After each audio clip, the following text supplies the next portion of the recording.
Hi everyone, welcome back to my channel. कैसे हो आप सभी? आई एम श्योर कि आप सभी लोग ठीक होंगे। तो चलिए हम लोग आज का वीडियो स्टार्ट करते हैं। इस वीडियो में हम लोग जो है एक बहुत ही इंपॉर्टेंट क्वेश्चन डिस्कस करने वाले हैं। ठीक है, क्वेश्चन है as nurse midwife what advice you will give the a pregnant woman regarding antenatal care. यानी कि आप क्या हो, एक नर्स मिडवाइफ हो और आप जो है एंटरनेटल केयर के पीरियड के दौरान एक प्रेग्नेंट वूमन को क्या क्या हेल्थ एजुकेशन दोगे या फिर क्या क्या एडवाइस दोगे, इस क्वेश्चन में पूछा गया है, जो मैं आपको बहुत ही सिंपल और इजी लैंग्वेज में समझाऊंगी। ठीक है, 7 नंबर का क्वेश्चन है। चलिए स्टार्ट करते हैं। ठीक है, तो एंटरनेटल केयर होती क्या है? एंटरनेटल केयर या फिर ऐसा पीरियड जब मदर की वूम में बेबी हो, यानी कि फीमेल जो है प्रेग्नेंट हो, तो उस टाइम पे जो है बहुत ज़्यादा केयर करने की ज़रूरत होती है, मदर की भी और साथ में बेबी की भी। अगर मदर की सही तरीके से केयर होगी तभी बेबी को जो है सही केयर मिल पाएगी। ठीक है, एंटरनेटल हेल्थ केयर जो है हेल्थ एजुकेशन का एक बहुत ही इम्पॉर्टेंट पार्ट होता है, जो नर्स और प्रेग्नेंट वूमन को के बीच में एक जो बॉन्ड होता है उसे क्रिएट करता है। यहाँ पर जो नर्स होती है वो प्रेग्नेंट वूमन को प्रेगनेंसी के दौरान जो है सारी चीज़ें समझाती है। ठीक है, इसका मेन एम होता है कि मदर और बेबी दोनों की हेल्थ जो है सेफ रहे और प्रेगनेंसी में कोई भी कॉम्प्लिकेशंस ना हो। ठीक है, नर्स जो है प्रेग्नेंट वूमन को प्रॉपर नॉलेज देती है, जैसे कि डाइट हो गया, हाइजीन हो गया, रेस्ट हो गया, एक्सरसाइज हो गया, इम्यूनाइजेशन हो गया और डेंजर साइन के बारे में भी समझाती है। ठीक है, इस हेल्थ एजुकेशन के थ्रू जो वुमन होती है अपनी या और अपनी बेबी की केयर को जो है समझ पाती है और ये भी समझती है कि कैसे केयर करनी है और कैसे अपने आप का ध्यान रखना है। ठीक है, डिलीवरी के लिए कैसे फीमेल को रेडी होना है और कैसे कैसे सारी चीज़ें करनी है, सारे हाइजीन मेंटेन करके रखना है, ब्रेस्ट फीड करवाना है, ये सारी चीज़ें जो है एक नर्स मिडवाइफ किसी भी प्रेग्नेंट फीमेल को एंटरनेटल केयर के दौरान बताती है। तो इसमें कौन कौन सी एडवाइस है जो मैं अपनी तरफ से अपने पेशेंट को दूंगी, वो मैंने यहाँ पे लिखी है। तो चलिए डिस्कस करते हैं। ठीक है, as a nurse midwife I would give the following advice to a pregnant woman to ensure a safe pregnancy and healthy baby. ठीक है, ये कुछ मैंने यहाँ पर एडवाइसेस लिखी हुई है जो मैं एक प्रेग्नेंट वुमन को दूंगी, ताकि जो है उसकी भी हेल्थ अच्छी रहे और वो एक सेफली जो है बेबी को जन्म दे। ठीक है, इसमें सबसे पहली मैंने यहाँ पे कुछ पॉइंट लिखे हैं, फिर हम उनको आगे जो है थोड़ा डिटेल में देखेंगे। ठीक है, पहला इसमें पॉइंट आता है रेगुलर एंटीनेटल विजिट, दूसरा है बैलेंस एंड न्यूट्रिशियस डाइट, तीसरा आता है intake iron, folic acid and calcium, चौथा है एडिक्वेट रेस्ट एंड स्लीप, पांचवा है मेंटेन पर्सनल हाइजीन, छठवा है अवॉइड हार्मफुल सब्सटेंसेस, सातवां है इम्यूनाइजेशन, देन आठवां है एक्सरसाइज एंड एक्टिविटी, नौवा है awareness and danger sign, then 10वां है मेंटल एंड इमोशनल हेल्थ और 11वां है बर्थ प्रिपेयर्डनेस। ठीक है, अब हम इसमें पहले पॉइंट को डिटेल में देखेंगे। पहला पॉइंट आता है इसमें रेगुलर एंटीनेटल विजिट। ठीक है, अगर मैं एक नर्स मिडवाइफ हूँ तो मैं अपने पेशेंट को कहूँगी, अपनी जो फीमेल है प्रेग्नेंट उसे कहूँगी कि आप अपनी प्रॉपर जो है एंटीनेटल विजिट्स करवाइए। ठीक है, टोटल कितनी एंटीनेटल विजिट होती है? 3 एंटीनेटल विजिट होती है और WHO के अकॉर्डिंग जो है 4 एंटीनेटल विजिट होती है। ठीक है, I will advise her to attend regular antenatal visit so that the health of both mother and baby can be monitored and complication can be detected early. ठीक है, मैं अपने पेशेंट को एडवाइस करूंगी कि वो अपनी रेगुलरली एंटीनेटल विजिट्स करवाए, जिससे कि मदर और बेबी दोनों की हेल्थ को अच्छी सही तरीके से मॉनिटर किया जा सके और अगर कोई भी कॉम्प्लिकेशन आ रहा है प्रेगनेंसी में तो उसको अर्ली डिटेक्ट करके उसका ट्रीटमेंट किया जा सके।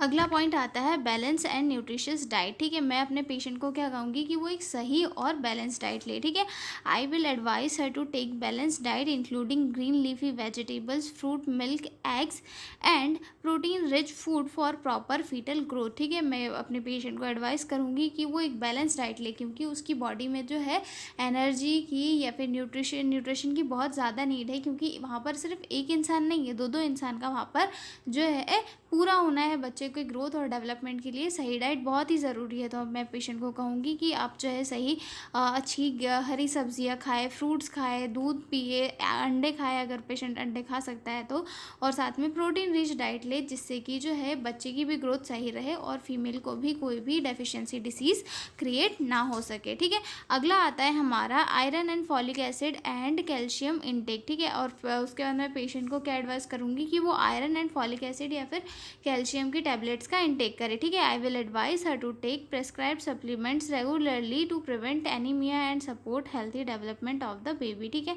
मैं एडवाइस करूँगी अपने पेशेंट को कि वो जो सप्लीमेंट्स उसे क्या किए गए हैं, प्रिस्क्राइब किए गए हैं, तो वो सही तरीके से ले, ताकि जो है एनीमिया जैसी कोई भी कंडीशन क्रिएट ना हो और बेबी का जो डेवलपमेंट है वो सही तरीके से हो सके, ठीक है। उसके बाद अगला पॉइंट आता है personal hygiene. I will advise her to maintain cleanliness, wear comfortable clothes and follow proper hygiene to prevent infection, ठीक है।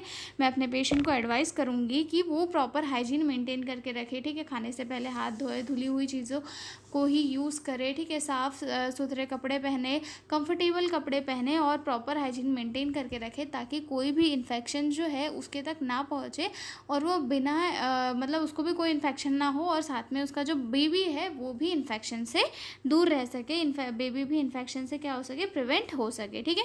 नेक्स्ट पॉइंट आता है अवॉइड हार्मफुल सब्सटेंसेस, ठीक है। मैं अपने पेशेंट को जो है बहुत अच्छे से एडवाइस करूँगी या फिर सजेस्ट करूँगी कि किसी भी हार्मफुल सब्सटेंस से दूर रहे, ठीक है। I will advise her to avoid alcohol, smoking, tobacco and unnecessary medication, ठीक है। मैं एडवाइस करूँगी कि आप जो है शराब बिल्कुल ना पिए, स्मोकिंग बिल्कुल ना करें और टबैको यानी कि तंबाकू बिल्कुल भी ना लें, क्योंकि ये बेबी को जो है बहुत ज़्यादा हार्म करेंगे, उसकी ग्रोथ डेवलपमेंट पे को बहुत ज़्यादा असर पहुँचाएंगे। इवन अगर टबैको वगैरह का आप सेवन कर रहे हो तो उसकी वजह से बेबी में जो है डिफॉर्मिटीज़ कॉज हो सकती है या फिर उसका ब्रेन डेवलपमेंट सही तरीके से नहीं हो पाएगा। ये सारी चीज़ें मैं अपने इसको बताऊंगी और उन्हें कहूँगी कि ये सारी चीज़ें एटलीस्ट आप अपने प्रेगनेंसी के टाइम तक बिल्कुल भी ना लें और अननेसेसरी कोई भी मेडिकेशंस ना लें, क्योंकि मेडिकेशन की वजह से भी बेबी की हेल्थ पर क्या पड़ता है, साइड इफ़ेक्ट्स पड़ते हैं, ठीक है।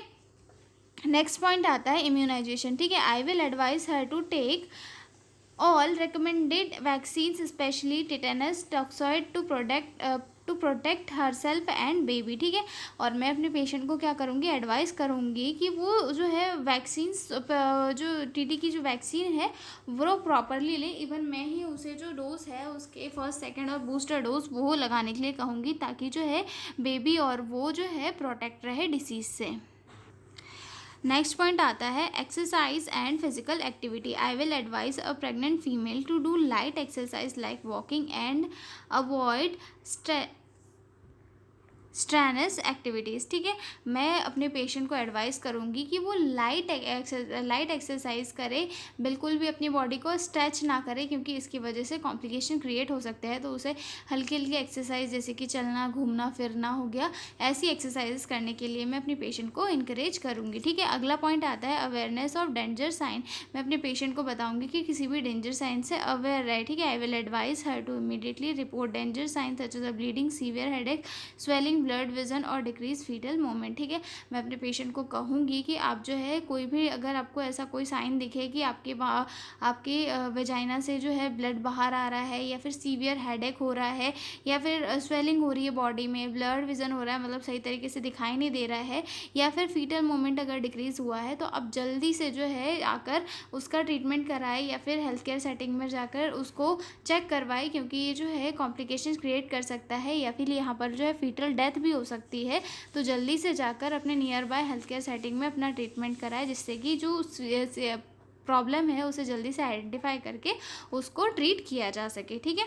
उसके बाद अगला आता है mental wellbeing. I will advise her to stay happy, avoid stress and take emotional support from family, ठीक है। और मैं अपने पेशेंट को एडवाइस करूँगी कि वो बिल्कुल भी स्ट्रेस ना ले। और प्रेगनेंसी जो है एक नेचुरल प्रोसेस होती है जिसमें कि फिजियोलॉजिकल चेंजेस होते हैं, लेकिन वो कुछ ड्यूरेशन के लिए होते हैं, उसके बाद बॉडी धीरे धीरे हील कर जाती है और अपने नॉर्मल रूटीन तक आ जाती है, ठीक है। मैं उन्हें एडवाइस करूँगी कि आप अपने फैमिली मेम्बर्स का सपोर्ट लें, उनके साथ रहे, उनके साथ अपना टाइम स्पेंड करें, और जो ओवर थिंकिंग है या फिर जो वो चीज़ों को बहुत ज़्यादा जो है सोचना है कि भाई प्रेगनेंसी कैसे होगी, मेरा बॉडी पोस्चर ख़राब तो नहीं हो जाएगा, क्या नहीं हो जाएगा, ये सारी चीज़ें जो है वो छोड़ दे, ठीक है। उसके बाद बर्थ प्रिपेयर्डनेस, ठीक है। I will advise her to plan for the hospital delivery. मैं अपने पेशेंट को एडवाइस करूँगी कि वो अपने बच्चे की डिलीवरी जो है हॉस्पिटल में ही कराए, घर पे या फिर ऐसे कहीं भी किसी भी एरिया में डिलीवरी ना करवाए। एक ऐसा हॉस्पिटल जहाँ पे सारी सर्विसेज अवेलेबल हो, वहाँ पर ही अपने बच्चे की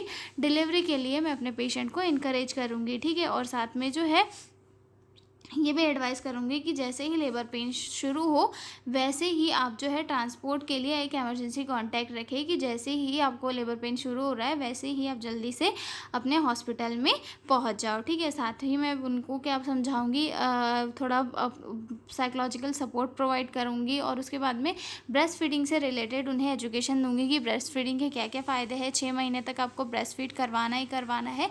ये सारी चीज़ें जो है मैं फीमेल को समझाऊँगी, ठीक है? तो ये वाला क्वेश्चन हमारा हो गया है को ख़त्म यहाँ पे। I will advise like that to my female patient, ठीक है, ड्यूरिंग प्रेगनेंसी। ये 7 नंबर का क्वेश्चन था जिसे हमने डिस्कस कर लिया। अब हम मिलेंगे अगले वीडियो में एक नए क्वेश्चन के साथ। तब तक आप लोग बने रहिए मेरे साथ, और अगर आपको पीडीएफ नोट्स की रिक्वायरमेंट हो तो डिस्क्रिप्शन में मेरा मेल दिया हुआ है, आप उस पर कॉन्टैक्ट करके पीडीएफ नोट्स ले सकते हो, ठीक है? तो मिलते हैं हम लोग अगले वीडियो में, तब तक के लिए बाय बाय।